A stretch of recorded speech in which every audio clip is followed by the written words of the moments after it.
My boss laughed when I asked for a 5% raise after 3 years of working overtime. "If you want more money, get a job elsewhere," he said, still chuckling. So I did. One message later, I received an offer from his biggest competitor that changed everything. The next day at work would be fun. But let me back up.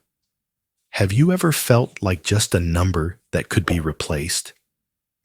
That's exactly how I felt sitting in my new corner office at InnovateTech, looking through the window at TechCorp's building across the street. What my old boss, Robert Garcia, didn't know was that I was the one who built the entire system they were still using. Every line of critical code, every security protocol, every efficiency improvement that kept their business running. That was all me, Michael Thompson. 3 years. 3 years of my life poured into that company, staying until 2 a.m. fixing critical bugs while my 7-year-old daughter Emma was already fast asleep. I remember those nights so clearly. Coming home, exhausted, quietly opening Emma's bedroom door just to catch a glimpse of her peaceful face. My wife, Sarah, would be waiting up, worry lines creasing her forehead. "Michael, I don't want Emma to grow up only seeing her father through photographs," she'd whisper as I collapsed into bed. Those words hit harder than any performance review ever could. But I believed in the work. I believed that dedication would be rewarded. I was the guy who developed the CRM architecture that increased their revenue by 40%. I was the one who volunteered for every critical project, who made myself available 24/7 when systems went down. I even discovered a potential security vulnerability in our legacy code, but decided to fix it quietly myself, rather than escalate it and risk being blamed for not catching it sooner. The irony wasn't lost on me. Here I was, the model employee, and yet I felt more invisible every day. It started small, the little signs that something was shifting. During our monthly tech review, I presented a comprehensive microservices architecture plan that could revolutionize our entire back-end infrastructure. 2 weeks later, I watched as my direct report, Jake Martinez, presented his idea to the executive team. The same diagrams, the same implementation timeline, even the same cost projections I'd spent weekends perfecting. "Great innovative thinking, Jake," Robert had said, patting him on the shoulder. I sat there, speechless, as my months of work were credited to someone else. That evening, I called my mother, like I did every Sunday. "How's work going, honey?" she asked, in that caring way mothers do. "Still working hard, Mom," I replied, trying to keep the frustration out of my voice. "Michael, it's been 3 years. Why haven't they promoted you yet? All your college friends are managers now. Even Tommy from down the street is running his own department." Her innocent questions felt like daggers. How do you explain to your aging mother that hard work doesn't always equal recognition? That politics matter more than performance? The breaking point came during a team meeting when I discovered something that made my stomach drop. Sarah Wilson, my closest colleague and someone I'd mentored for over a year, had been sending private reports to Robert about my attitude concerns. I found out by accident when she left her laptop open to an email draft titled "Michael's Recent Behavior Patterns." The betrayal stung worse than any public humiliation could have. I'd helped Sarah through her divorce, covered her shifts when her kids were sick, even recommended her for a salary increase. And this was how she repaid that trust. But the real crushing blow came when I was systematically excluded from strategic planning meetings. meetings I'd been part of for 2 years. When I asked Robert about it, he gave me some corporate nonsense about streamlining communication channels and focusing on core responsibilities. The financial pressure was mounting too. Mom's medical bills were piling up after her hip surgery, and Emma's school had just increased tuition by 15%. I was working 60-hour weeks, but my salary hadn't budged in 3 years. Every month felt like walking a tightrope, trying to balance family needs with a paycheck that wasn't keeping pace with our expenses. The worst part was breaking promises to Emma. I'd committed to attending her art show, the one she'd been preparing for weeks. She'd made me a special invitation with glitter glue and her beautiful 7-year-old handwriting. "Daddy, please come see my painting of our family." But that day, Robert called an emergency meeting that lasted until 8 p.m., discussing a project that could have easily waited until Monday. When I finally got home, Emma was already in bed. Sarah showed me the crumpled invitation on the kitchen counter. "She waited until 7:30, Sarah said quietly. She kept asking when Daddy was coming. I found Emma's painting on her easel, our family standing in front of our house, but the figure representing me was noticeably smaller and positioned further away from the rest of the family. Even in her innocent 7-year-old mind, she understood that work was taking me away from them. That night, I made a decision. I was going to ask for what I deserved. I spent the entire weekend preparing a comprehensive performance review document, 20 pages of metrics, client testimonials, system improvements, and revenue impact. I documented every project I'd led, every crisis I'd solved, every extra hour I'd contributed. The numbers didn't lie. I'd saved TechCorp over $200,000 in operational costs and generated an additional $800,000 in revenue through system optimizations. On Monday morning, I requested a meeting with Robert. "I'd like to discuss my compensation," I said simply. He agreed to meet that afternoon. I walked into his office, armed with data and confidence. Robert sat behind his oversized mahogany desk, barely looking up from his computer screen as I entered. "Robert, I appreciate you taking the time to meet," I began, placing my printed report on his desk. "I wanted to discuss my salary adjustment. After 3 years of consistent performance and significant contributions to the company's growth, I'm requesting a 5% increase in my base salary." That's when it happened. Robert leaned back in his leather chair and started laughing. Not a polite chuckle, but a full-blown, condescending laugh that made my face burn with embarrassment. Michael, he said, wiping his eyes dramatically. "If you want more money, get a job elsewhere." He was still chuckling as he said it, like I'd just told him the funniest joke he'd heard all week. The room felt like it was spinning. 3 years of loyalty, of sacrifice, of putting the company before my family, and this was his response? Laughter? "I see," I said quietly, maintaining my composure despite the rage building inside me. "Thank you for the clear advice, Robert. I really appreciate your honesty." Something in my calm tone must have registered with him, because his laughter stopped abruptly. He looked at me with a slight frown, as if trying to figure out why I wasn't arguing or pleading my case. "Look, Michael, nothing personal.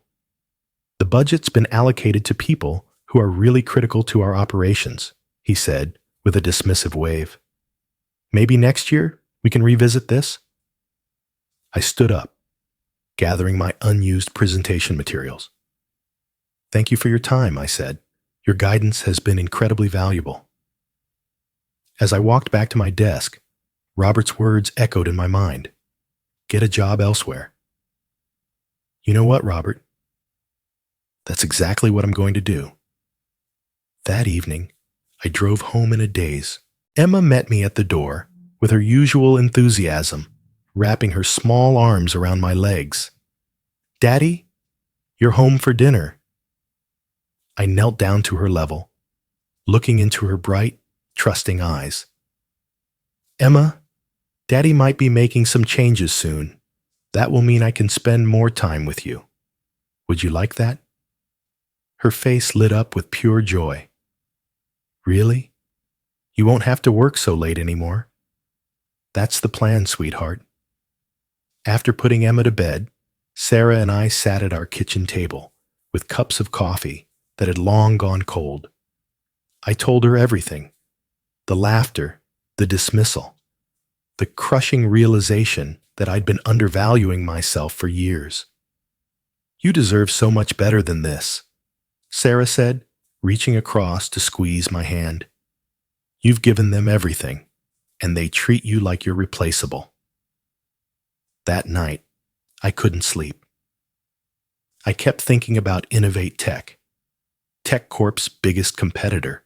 I'd followed their work for years, impressed by their innovative approach and their reputation for treating employees well.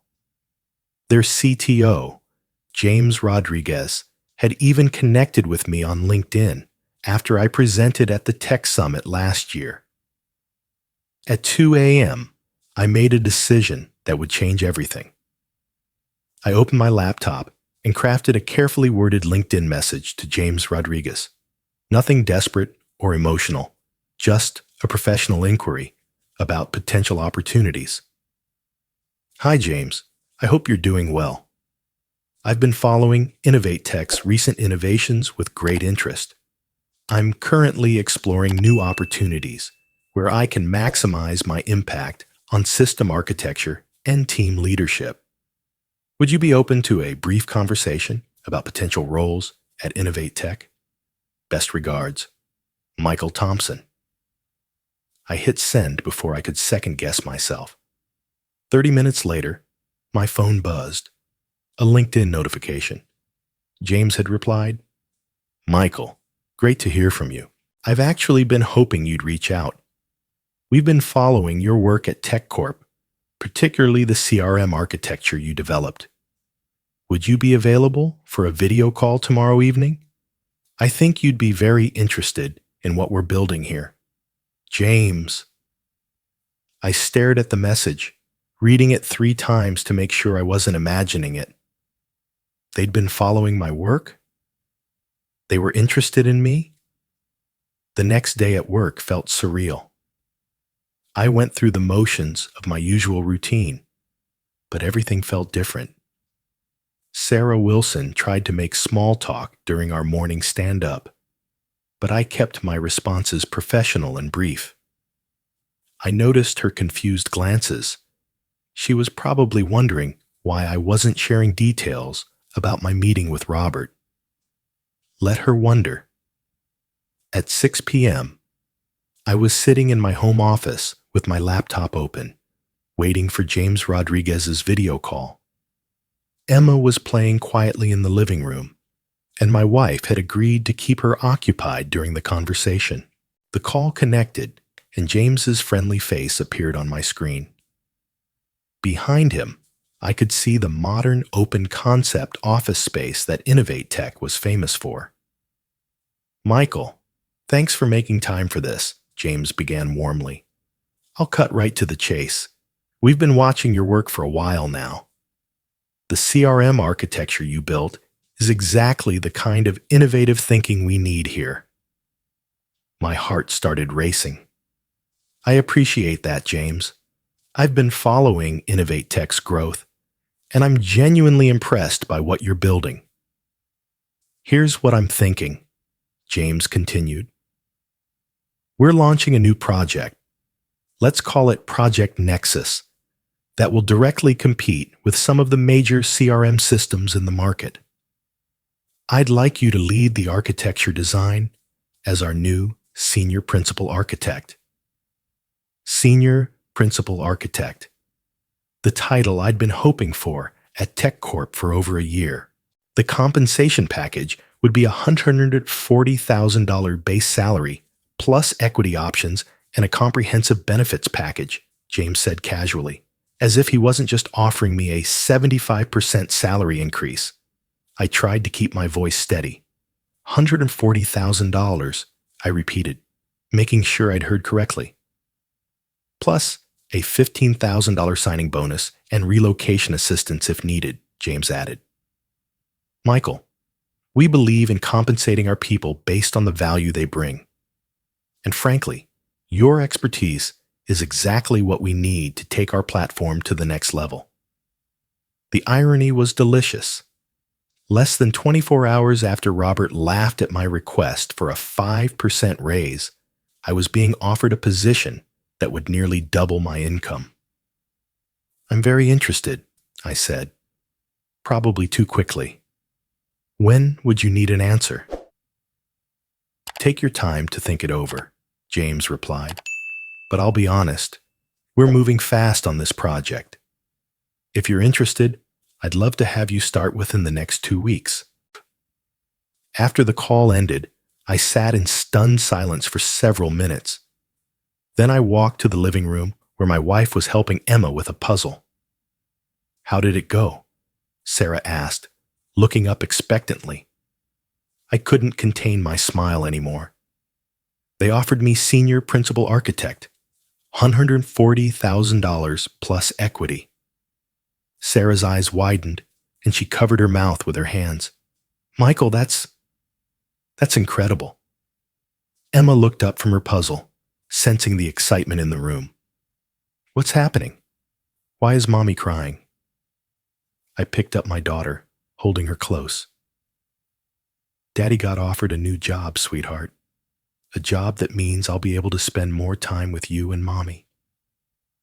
That night, after Emma was asleep, Sarah and I talked until well past midnight. We discussed the opportunity, the potential challenges, and what this change would mean for our family. But deep down, I'd already made my decision. Robert had given me advice. Get a job elsewhere, and that's exactly what I was going to do. The next morning, I arrived at Tech Corp with a sense of purpose I hadn't felt in months. I spent the day quietly organizing my projects, documenting processes, and preparing for what would be my final week. I was careful not to leave any backdoors or access points that could be misused. Professional integrity mattered to me, even if it hadn't been reciprocated. Around lunchtime, Sarah Wilson approached my desk with her usual fake smile. Hey, Michael, how did your meeting with Robert go yesterday? You seemed pretty quiet about it. I looked up from my computer, meeting her gaze directly. It was very productive, Sarah. Robert gave me some excellent advice that I'm planning to follow. She looked puzzled, but didn't press further. If only she knew that in a few days, she'd understand exactly what that advice had led to. At 4:30 p.m., I walked to Robert's office and knocked on his door. Come in, he called without looking up from his screen. Robert, I wanted to thank you for yesterday's conversation, I began, closing the door behind me. Your advice was exactly what I needed to hear. Now I had his attention. He looked up with a slight frown, probably trying to remember exactly what advice he'd given me. I want you to know that I followed your suggestion, I continued. I got a job elsewhere. The color drained from Robert's face. Wait, what? Michael, we can always negotiate. InnovateTech offered me a senior principal architect position, I said calmly. I accepted their offer this morning. InnovateTech? Robert's voice cracked slightly. You can't work for our biggest competitor. There's a non-compete clause in your contract.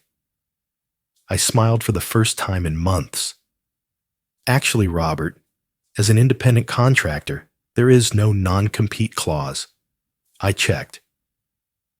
The panic in his eyes was unmistakable. He was finally understanding the implications of what was happening. They were particularly impressed with the CRM architecture, I added.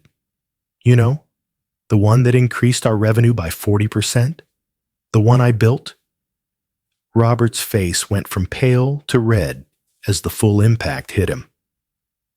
I was taking not just my skills, but my intimate knowledge of TechCorp's systems to their biggest competitor.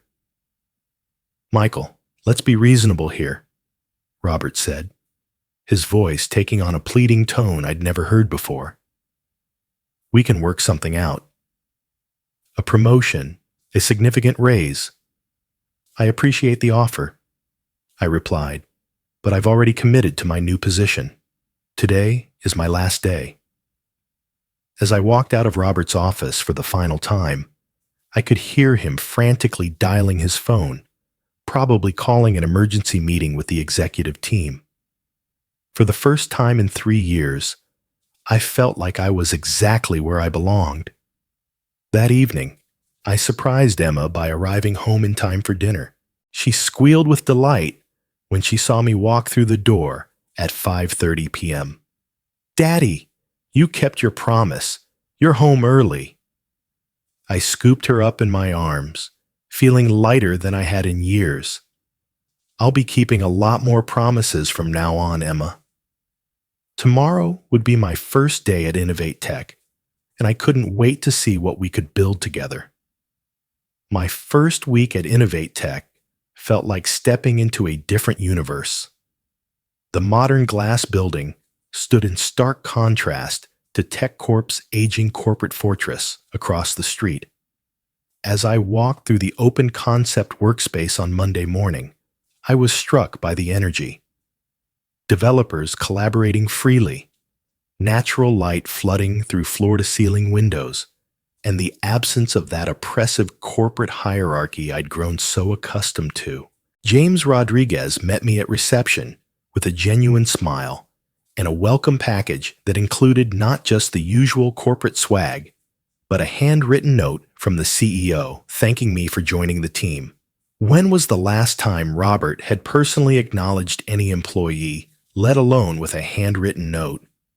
"Michael, welcome to the team," James said, leading me through the office. "I want you to meet the people you'll be working with on Project Nexus." The introductions were refreshing. Instead of rigid corporate titles and hierarchical positioning, people introduced themselves by their expertise and what they were passionate about. Sarah Chen, our lead front-end developer, had previously built the user interface for a platform that processed over $2 billion in transactions annually. Marcus Williams, our DevOps engineer, had orchestrated cloud migrations for 3 Fortune 500 companies.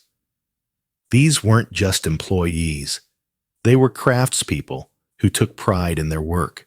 "So, Michael," James said as we settled into the conference room, "let me tell you about Project Nexus. We're building a next-generation CRM platform that will directly compete with some of the legacy systems dominating the market right now." He pulled up a presentation on the wall-mounted display.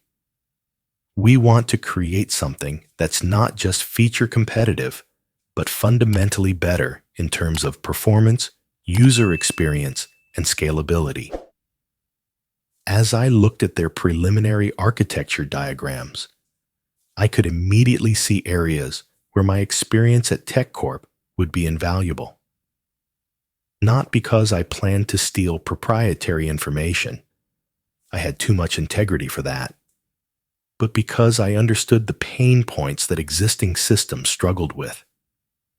I knew where the bottlenecks were, where user frustration peaked, and where opportunities for innovation existed. "I'm excited to get started," I said, and I meant it. For the first time in years, I felt like my expertise was truly valued. During my lunch break, I video called Emma from the company's relaxation area, a space with comfortable couches and natural lighting that encouraged actual breaks rather than hurried meals at our desks. "Daddy, you look happy," Emma said, her face lighting up the screen. "Is your new job fun?" "It is, sweetheart," I replied. "And the best part is that I'll be home for dinner every night." "Really? Every night?" "Every night," I promised. And unlike my previous promises, I knew I could keep this one. That afternoon brought an interesting discovery. During our team stand-up, I learned that 3 other developers had previously worked at TechCorp. When I mentioned this to Sarah Chen after the meeting, she laughed. "Half of InnovateTech's senior staff came from TechCorp," she said. "James calls us the refugee program. We all have similar stories about being undervalued and undercompensated." The irony was delicious. TechCorp wasn't just losing me. They'd been hemorrhaging talent for years, and their biggest competitor was benefiting from their short-sightedness. While I was settling into my new role, things at TechCorp were apparently falling apart. I learned this not from any malicious spying, but from the industry blogs and LinkedIn posts that started appearing within days of my departure. The first sign of trouble came when their main CRM system crashed for 3 hours on a Tuesday morning. According to the industry report I read, it cost them approximately $50,000 in lost sales and productivity. The system had experienced a cascading failure in the microservices architecture, specifically in the load balancing protocols I'd designed to prevent exactly this type of failure. My phone started buzzing with calls from TechCorp numbers. Robert called 4 times in one afternoon. I declined every call. The voicemails grew increasingly desperate. "Michael, we need to talk urgently." "Michael, there's been a system failure, and we need your consultation." "Michael, please call me back immediately." I deleted each message without listening to the end. By the end of my second week at InnovateTech, the situation at TechCorp had deteriorated significantly. According to my former colleague who reached out via LinkedIn, they'd brought in external consultants to analyze the system failures. The consultant's preliminary assessment was that rebuilding the CRM architecture would take 6 months and cost over $200,000. Ironically, almost exactly my annual salary. Sarah Wilson also tried reaching out, sending me a message that began with, "I hope you understand that I was just trying to help." I didn't bother reading the rest. Trust, once broken, isn't easily repaired with a LinkedIn message. The real validation came when James pulled me aside during my 3rd week. "Michael, I want you to know that Project Nexus is ahead of schedule thanks to your contributions," he said. "The architecture you've designed is exactly what we needed. The board is so impressed that they've approved an additional $20,000 performance bonus for you." A performance bonus. In 3 weeks, I'd received more recognition and financial reward than I had in 3 years at TechCorp. That evening, I shared the news with my family over a dinner I'd actually been present for. Emma was working on her homework at the kitchen table while my wife prepared her favorite pasta dish. "Daddy got another bonus," I announced, and Sarah, my wife, not the backstabbing colleague, nearly dropped the serving spoon. "Another one. Michael, this is incredible." "And the best part is, I actually enjoy the work," I said. "I wake up excited to go to the office." Emma looked up from her math worksheet. "Daddy, can we go to Disney World now?" I laughed, realizing that for the first time in years, the answer was actually yes. "Let's start planning that trip, Emma." 3 months into my tenure at InnovateTech, Project Nexus was ready for beta testing. The platform we'd built wasn't just competitive with existing solutions, it was demonstrably superior. Our performance benchmark showed 40% faster processing speeds, 60% better user interface responsiveness, and 90% fewer system crashes compared to legacy platforms. The market response was immediate and dramatic. Within the first month of our beta launch, we had over 200 companies sign up for trials. Industry publications started writing about our disruptive innovation and next-generation approach to customer relationship management. More importantly, I was promoted to principal architect with another $20,000 salary increase. My total compensation was now nearly double what I'd been making at TechCorp, and the work environment made it feel like I'd won the lottery. Meanwhile, TechCorp's struggles were becoming public knowledge. Their stock price had dropped 15% over the quarter, largely due to competitive pressure and system reliability issues. Industry analysts were openly questioning their ability to maintain market position against newer, more agile competitors. The final chapter of this story began with an unexpected text message on a Thursday evening. "Michael, this is Robert. Can we meet for coffee? I owe you an apology." I stared at the message for several minutes before showing it to my wife. "What do you think?" I asked. "I think you should hear what he has to say," she replied. "Not for his sake, but for your own closure." We arranged to meet at a neutral coffee shop halfway between our offices. When I arrived, Robert was already there, looking older and more defeated than I'd ever seen him. The confident, dismissive executive who had laughed at my raise request was gone, replaced by someone who clearly understood the magnitude of his mistakes. "Michael, thank you for coming," he said as I sat down across from him. "I know I don't deserve your time." "You're right," I said simply, "but I'm curious to hear what you have to say." Robert took a deep breath. "I made the biggest mistake of my career when I dismissed your request. Worse than that, I made the biggest mistake of my career when I failed to recognize your value for 3 years." He looked genuinely remorseful, but I remained silent. "The company is struggling," he continued. "We've lost 3 major clients in the past month.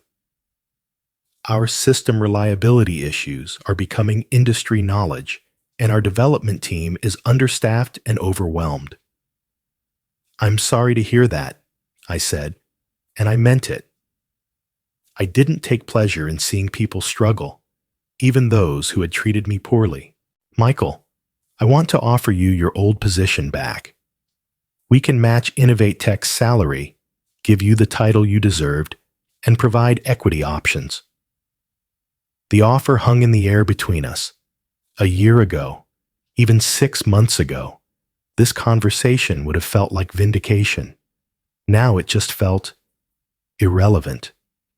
"Robert, I appreciate the offer," I said, "but I'm not interested in coming back." His face fell. "We could go higher than their offer. Name your price." "It's not about the money," I replied. "Though I appreciate that you're finally willing to pay market rates. It's about respect, about being valued, about working with people who see potential rather than problems."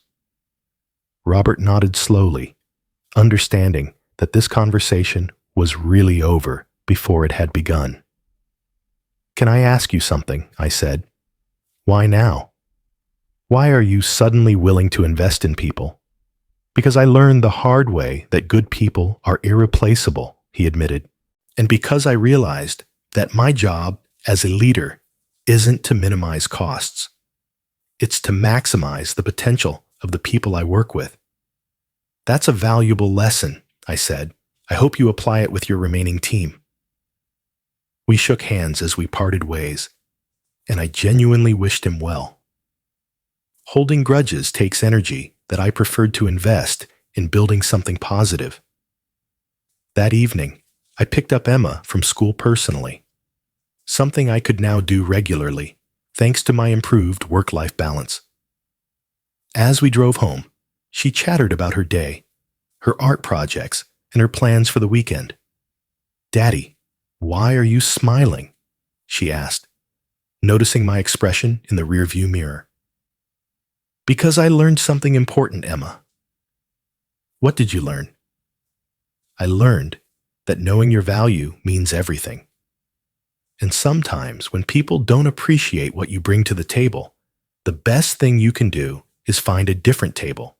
Emma considered this seriously, as 7-year-olds often do. "Does that mean you found a better table, Daddy?" "Yes, sweetheart. I found a much better table." 6 months later, InnovateTech went public with its IPO, and my equity options became worth more than I'd made in my entire previous career. Project Nexus had captured 12% of the CRM market, and we were expanding internationally. More importantly, I was home for dinner every night. I attended every one of Emma's art shows, soccer games, and school performances. My marriage was stronger than it had been in years, and I was genuinely excited about the future we were building together. The industry recognition followed naturally. I was invited to speak at conferences, contribute to technical publications, and mentor other developers who were facing similar career challenges. My story became somewhat legendary in our tech community. The developer who turned a dismissive laugh into a career transformation. TechCorp eventually stabilized under new leadership, though they never regained their previous market position. Robert Garcia left the company 6 months after our coffee meeting, reportedly to pursue other opportunities.